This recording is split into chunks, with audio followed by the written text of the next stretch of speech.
Colossus, which is part of Patrick O'Shaughnessy's kind of conglomerate, where they said despite the proliferation of startup pundits over the last 25 years, no one knows how to make a startup more successful. He goes on to say with an essay, legendary venture investor presents the data, diagnoses the problem, proposes something that might actually work.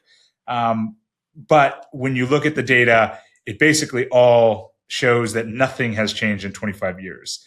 The startups that are, getting seed investment, getting whatever, like there is nothing that they can do that is materially changing their chances for success, at least not in the data.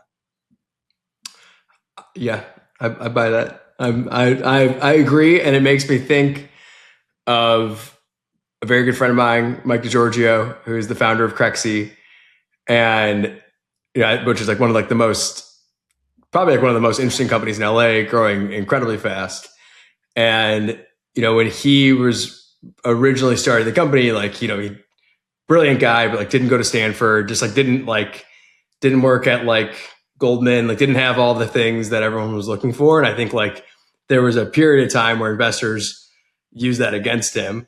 And then now I think there's actually this move towards against like the like coastal elite, right? Like you kind of want like someone who came from a different background. And so I think it just shows no one knows what the hell they're talking about. And that at least in my limited experience in this sort of startup world, it's just people who have like, they're just, I mean this very nicely if Mike's listening, which he's like not because he's like working, is they're just like psychopaths. Like the dude will run through a brick wall and he's not going to lose. And like that, I think there's probably, they shouldn't do punditry on like the data. They should probably have like a shrink come in and just like assess, what are the chances this person can actually succeed or not? Because it's brutal. Like having run companies before. That's your new book idea, is go interview 100 of these founders and figure out like, what is that just